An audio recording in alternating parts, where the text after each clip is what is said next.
warahmatullahi wabarakatuh. Sahabat MUI TV Kota Bekasi yang berbahagia, kembali lagi di acara Sakofa Islamiyah bersama saya Fafa. Kali ini kita akan berbincang-bincang dengan guru kita, yaitu Ustadz Wildan Hasan, membahas hal-hal yang aktual tentunya terkait dengan agama Islam. Tentunya ini akan sangat menarik dan seru. Mari kita sapa beliau. Assalamualaikum warahmatullahi wabarakatuh. Assalamualaikum warahmatullahi wabarakatuh.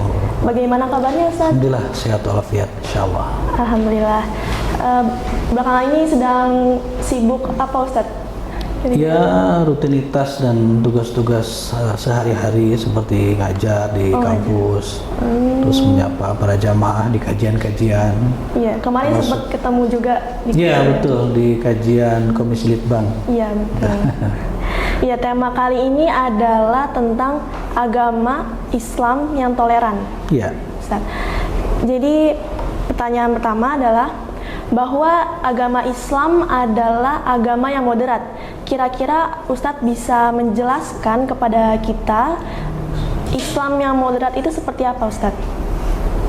Iya, bismillahirrahmanirrahim. Sejatinya moderat itu difahami secara umum adalah sikap dan pemikiran yang berada di tengah-tengah gitu. Dan memang itu karakteristik dari Islam itu sendiri, bahwa Islam itu agama yang tawassut, yang tawazun, berimbang antara dunia dan akhirat, antara akal dan kalbu, antara jasmani dan rohani. Jadi Islam bukan satu agama yang ekstrim ke kanan, yang ekstrim ke kiri. Islam ada di pertengahan. Islam bukan yang meninggalkan dunia lalu kemudian fokus ke akhirat saja. Islam juga bukan agama yang memerintahkan kita terus sibuk di dunia tanpa memikirkan akhirat. Jadi inilah merupakan salah satu nadi yang sangat khas di dalam Islam. Sehingga kemudian kita mengenal ada Islam wasatiyah. Kemudian kita terjemahkan dengan Islam moderat itu, bahwa keislaman kita telah diatur oleh agama kita agar kita tidak ekstrim, tidak gulu, agar kita tidak berat sebelah. Kita hidup di dunia ini, oleh Islam diajarkan agar kita tetap memperhatikan dunia kita meskipun tujuan akhir kita adalah akhirat. Seperti ayat wabtaghi fi ma ataqallahu darul akhirah wa la tansa nasibaka minad dunya. Tuntutlah, carilah, kejarlah apa-apa yang akan menjadi modal kita di akhirat. Tapi jangan lupa kita juga punya bagian. Kita juga berhak untuk berbahagia di dunia dan lain-lain sebagainya. Itulah moderat, artinya agama yang menyeimbangkan kehidupan kita selaku orang-orang yang beriman, selaku muslim, untuk juga kita dapat beraktivitas di dunia, mendapatkan kebahagiaan, kenikmatan, manfaat, yang kemudian itu dibawa oleh kita semua untuk mendapatkan kebahagiaan hakiki di akhirat. Semacam itulah Bapak-Bapak. Ya, berarti dalam mempelajari agama Islam juga kita jangan hanya untuk di akhirat ya Ustadz, bahwa di dunia pun kita harus tetap jangan diabaikan gitu ya Ustadz. Betul sekali. Jadi memang ajaran Islamnya sendiri mengajarkan untuk itu, bahwa yang harus kita pelihara, yang harus kita sikapi dan harus kita jalani itu adalah untuk dunia dan akhirat kita. Ya. Tetapi dunia itu adalah jalan kita menuju akhirat. Kita sekalipun berorientasi akhirat, kita berhak untuk bahagia dan tetap akan bisa bahagia, penuh kenikmatan, manfaat, kemaslahatan jika kita menjalankan agama Islam. Jadi jangan dikira kalau kita menjalankan agama Islam kita nggak akan bahagia di dunia gitu. Kita nggak akan mendapatkan manfaat apa-apa di dunia, itu tidak benar. Kita tetap menjalankan kehidupan kita selaku manusia dengan segala aspek yang berkaitan dengan kemanusiaan kita di dunia itu. Tetapi itu semua diarahkan untuk menjadi jalan atau media kita menuju kebahagiaan yang hakiki di akhirat kelak itu. Begitu. Baik, lalu ada juga Ustadz, jadi ada yang mengatakan bahwa kita ini kan adalah agama Islam. Ya. Lalu saat kita mempelajari agama Islam lebih dalam, maka kita akan terlihat kayak kaku gitu Ustaz, terhadap agama-agama yang lainnya, bahwa di Indonesia ada 6 agama Ustaz. Lalu bagaimana caranya kita tetap toleransi terhadap agama yang lainnya Ustaz? Iya, Justru semestinya semakin dalam kita mempelajari Islam, semakin luas kita gitu, semakin humble lah kita gitu, semakin toleran lah kita. Karena karakter Islamnya itu sendiri mudah, ringan, damai. Apalagi kalau diartikan dengan toleransi, Islamnya itu sendiri kan artinya damai, berserah diri. Assalam itu adalah salah satu sifat Allah Subhanahu wa taala. Jadi karakter Islam itu sudah khas. Agama kedamaian, agama penuh toleransi, agama kasih sayang gitu.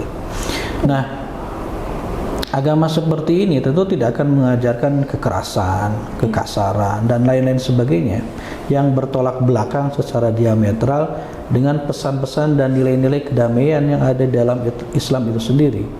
Oleh karena itu, Rasulullah sendiri menyebutkan inna dina yusrun, agama itu mudah. Jadi semakin kita mendalami agama, justru semakin mudahlah kita menjalankan agama ini gitu.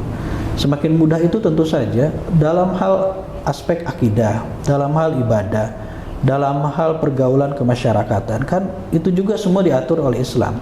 Jadi semakin kita berislam, paham kepada Islam semakin baik, justru mestinya tidak semakin kaku, tidak semakin rigid, tidak malah mengasingkan diri dari masyarakat dan lain sebagainya. Karena Islam nggak mengajarkan seperti itu. Allah sendiri menyebutkan, innallaha yuridu bikumul yusra wala yuridu bikumul usra. Allah itu menghendaki kemudahan, tidak menghendaki kesulitan bagi kalian. Sehingga mempelajari Islam semakin dalam, semakin baik, justru dia akan semakin mudah dan mendapatkan kemudahan. Tapi kok ada orang yang belajar agamanya luar biasa, tapi ternyata kok jadi kaku, jadi sulit bergaul, jadi menjauhi masyarakat, mudah mengatakan ini dan itu gitu kan. Berarti ada yang salah dalam proses pembelajarannya, bukan dalam ajaran Islamnya. Dalam proses pembelajarannya ada yang keliru, sehingga kemudian dia mendapatkan pemahaman yang keliru. Nah, sementara hakikat Islam itu sendiri adalah agama yang mudah, agama yang toleran, agama yang penuh kasih sayang dan kelembutan, seperti itu. Ya, jadi baik bahwa Islam yang kita pelajari itu justru bukan berarti kita menjadi intoleran, justru semakin toleransi ya Ustaz. Iya, harus betul. Berimbang gitu. Betul.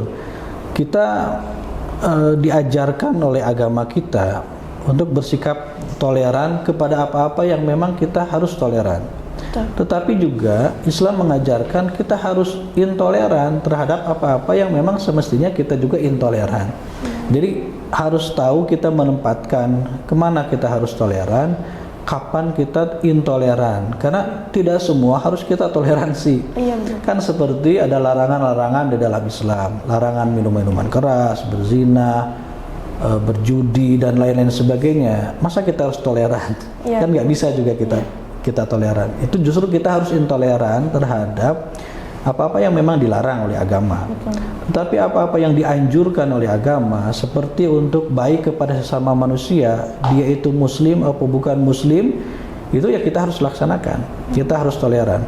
Kita harus menghormati keyakinan orang lain, itu juga diajarkan oleh agama kita, seperti perintah Allah la ikraha fid din. Larangan Allahnya, tidak ada paksaan dalam beragama gitu. Nah, kita nggak boleh memaksakan agama kita kepada orang lain yang sudah beragama. Begitu pula sebaliknya. Nah, itulah toleransi gitu. Jadi kita harus membedakan ya Ustaz, mana yang toleransi dengan yang berpartisipasi ya Ustaz. Ya, betul. Kan ada toleransi, ada partisipasi. Seperti kalau dalam kasus-kasus atau peristiwa-peristiwa perayaan keagamaan tertentu antara Islam dan bukan Islam, kita kan diminta untuk toleran terhadap keyakinan dan ritual peribadatan agama lain. Artinya apa toleran itu? Ya membiarkan saja, kita nggak usah ikut campur, kita nggak usah cawe-cawe, itu kita nggak usah ribut, nggak usah ganggu, itu toleran. Tapi kalau kemudian kita ikut masuk di dalamnya, ikut beribadah di dalamnya dengan dalih toleransi, itu bukan lagi toleransi, tapi partisipasi dan intervensi yang sebenarnya mereka juga nggak suka perilaku dan kegiatan-kegiatan seperti itu, karena mereka punya keyakinan sendiri.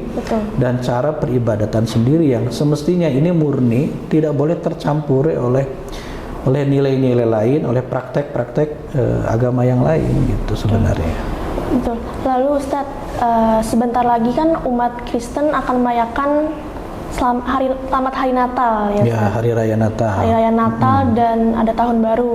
Ya, Lalu betul. bagaimana kita sebagai umat Muslim sebaiknya tuh bersikap seperti apa, Ustadz?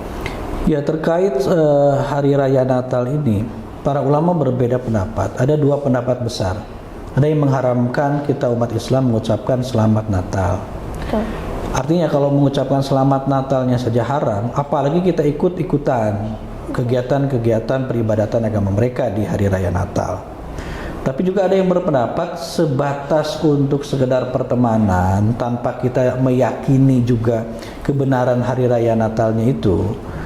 Lalu sekedar pergaulan nggak enak gitu, tapi kita nggak meyakini kebenaran Natal dan lain sebagainya. Ada juga ulama yang membolehkan untuk itu gitu. Nah, kita tinggal pilih saja.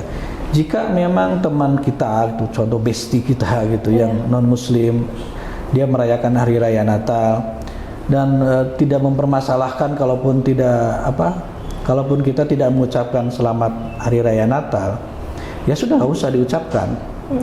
Tapi kalau dia menuntut, kok kamu nggak ngucapin ucapan selamat Natal, ya udah ucapkanlah selamat atau selamat Natal tanpa kita meyakini itu adalah sebuah kebenaran. Karena bagi kita hari raya Natal itu sesuatu yang batil bagi akidah kita ya.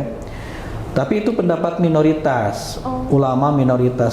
Sedikit sekali yang membolehkan mengucapkan selamat Natal meskipun dengan catatan kita tidak meyakini. Pada umumnya ulama-ulama itu, jumhur ulama namanya, mayoritas ulama mengharamkan mengucapkan selamat Natal. Toh kalau sama-sama paham, kita punya teman, punya sahabat yang non muslim, bahwa persoalan-persoalan itu nggak usah ikut masuk dalam persahabatan kita gitu, persahabatan antara dua orang itu, ya udah nggak usah jadi masalah kalaupun tidak mengucapkan. Itu tidak mengucapkan selamat hari raya Idul Fitri, kita tidak mengucapkan, udah sama-sama paham, itu nggak ngaruh, nggak apa-apa. Itu malah lebih bagus gitu kalau sama-sama paham seperti itu. Termasuk merayakan tahun baru. Kita kan suka gabung nih, raya Natal dan tahun baru gitu kan. Sejatinya jelas tahun baru itu dari keyakinan agama pagan ya, agama keberhalaan, agama prasejarah gitu. Yang jelas menurut akidah Islam itu rusak, itu munkar gitu, batil. Ya tentu saja oleh karena itu konsekuensinya, karena kita dilarang untuk mengikuti upacara keyakinan agama yang lain. Hadisnya man tasyabbaha biqaumin fahuwa minhum. Barang siapa yang ikut-ikutan menyerupai keyakinan, praktik ibadah dan ritual-ritual agama lain, maka dia termasuk golongan itu, bukan lagi golongan muslim. Maka sebaiknya ya kita hindari saja. Ataupun kalau kecuali situasinya terdesak tuh, nggak enak nih teman-teman ngajak itu mau bakar-bakar rumah, bakar-bakar jagung, ayam, ikan, bebek segala rupa. Ya kalau memang situasinya serba sulit, kalau kemudian ternyata kita udah menjelaskan mereka nggak mau paham, lalu kita juga sudah menolak, nanti malah dimusuhin gitu, ya udah ikut, kan kondisinya terpaksa. Ikut tapi tidak termasuk membenarkan kalau memang diniatkan untuk merayakan tahun baru. Ya sebaiknya sebelumnya kita bisa memahamkan teman-teman gitu, bahwa nggak usahlah kita niat merayakan tahun baru. Kan suka kadang ada yang bikin semacam mabit, bikin kajian remaja gitu, daripada nembakin langit pakai petasan. Nanti besoknya Allah balas dengan banjir, hujan. Iya betul, biasanya tahun baru begitu kan. Nah kita tembakin langitnya mungkin pada bocor, Allah balas itu dengan hujan besar. Nah meskipun tentu saja tidak mesti demikian ya. Ya kita bisa isi dengan hal-hal yang positif. Untuk menghindarkan anak-anak remaja gitu dari hal-hal yang kira-kiranya malah hedon, malah mubazir kan dan lain sebagainya, apalagi khawatir ada kemaksiatan yang lain. Ya udahlah kita MUI TV ini kita bikin acara gitu, malah kita ngundang ustadz siapa yang memang digemari anak-anak muda gitu. Itu malah lebih bagus gitu. Berarti itu diperbolehkan asalkan tidak berniat untuk merayakan hari Natal. Ya, tidak berniat dan prakteknya memang tidak melanggar aturan-aturan agama gitu. Bahkan ada juga yang karena hari libur kan, hari Natal itu hari libur Ustadz, jadi kebanyakan tuh anak-anak muda itu ngadain acara bakar-bakar gitu. Nah, bakar-bakarnya habis itu aja, habis kajian aja gitu kan. Betul. Silakan bakar-bakarnya, kan itu lebih terarah. Kita jelas agendanya gitu. Baik, mungkin kesimpulannya adalah bahwa kita tuh harus memahami ajaran agama Islam itu dengan baik, bahwa kita jangan menyimpang gitu. Lalu ada lagi Ustadz kesimpulannya?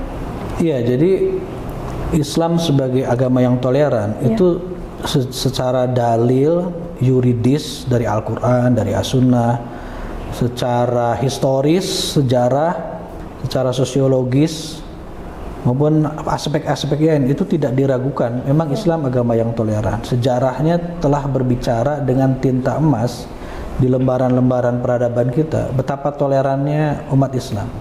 Kalau umat Islam nggak toleran, itu umat yang lain tidak akan ada di negeri ini. Kan biasanya begitu. Kalau umat Islam minoritas sedikit di negara lain, itu umat Islamnya terintimidasi. Betul. Tapi kalau umat Islamnya mayoritas, itu umat yang lain aman gitu di bawah mayoritas umat Islam gitu. Nah, jadi tidak ada celah apapun untuk menuduh Islam sebagai agama intoleran. Kalau intoleran terhadap kebatilan, kemunkaran, kemaksiatan, yaitu memang diharuskan demikian oleh agama kita. Karena tidak semua hal kita harus toleran. Betul. Kalau semua hal harus toleran, berarti kita sama dengan binatang yang nggak punya aturan sama sekali. Kita jadi manusia itu, maka kita punya aturan. Aturan itu agar menguatkan kita, membuat kita tetap jadi manusia yang punya akal, yang dibimbing oleh keimanan gitu. Nah, sehingga salah satu kasusnya dalam hal kehidupan kita sehari-hari adalah ada hari raya Natal, nanti kita akan menghadapi, ada tahun baru. Gimana, kita harus toleran nggak? Kalau untuk kepercayaannya kita nggak toleran, karena bagi akidah kita, kepercayaan kita, hari raya Natal itu tidak benar. Itu harus kita katakan secara jujur, agar tidak ada dusta antara kita dengan penganut agama yang lain. Jadi jangan sampai bicara-bicara toleransinya munafik gitu, munafik gitu, cuman di mulut saja, di acara-acara saja, tapi di luar itu saling serang lagi kan, saling tuduh lagi, saling fitnah lagi. Udah, kita secara jujur katakan, hari raya Natal itu menurut akidah kita itu kebatilan. Tapi kita menghormati, membiarkan dan tidak akan mengganggu bila mereka akan menjalankan hari raya Natal itu. Silakan saja. Termasuk kalau tahun baru, jelas menurut saya kita nggak harus toleran. Itu jelas-jelas awalnya juga bukan dari agama, itu dari kepercayaan berhala kuno gitu, keberhalaan pagan yang jelas-jelas datangnya dari setan. Kalau itu Dewa Janus yang menurut kepercayaan mitologi Yunani punya wajah ke depan dan punya wajah di belakang. Januari itu kan tahun belakang dan tahun depan. Saya kira itulah makna dari Islam sebagai agama yang toleran, dan kemudian mudah-mudahan kita bisa menyikapi apa-apa yang akan kita hadapi seperti yang dekat-dekat sekarang ini, yaitu hari raya Natal dan tahun baru. Seperti itu. Baik, terima kasih banyak Ustadz. Terima kasih Mbak Fafa. Pencerahannya kita untuk pada hari ini, perbincangannya alhamdulillah sangat menarik ya.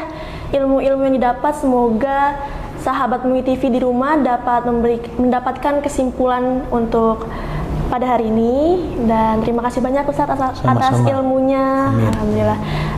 Lalu pemirsa, sahabat MUI TV Kota Bekasi, untuk kegiatan Sakofa Islamiyah selanjutnya, boleh dari sahabat MUI TV untuk mengundang saya dengan Ustadz untuk di masjid-masjid yang ingin mengundang kami, bisa hubungi nomor di bawah ini.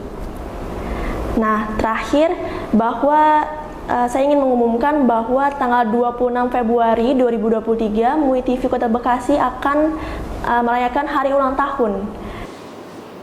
Lalu kita akan mengadakan lomba film pendek yang diadakan setelah 1 Januari itu mulai pendaftaran. Nanti kami akan memberikan link pendaftarannya di deskripsi. Baik, terima kasih. Wassalamualaikum warahmatullahi wabarakatuh.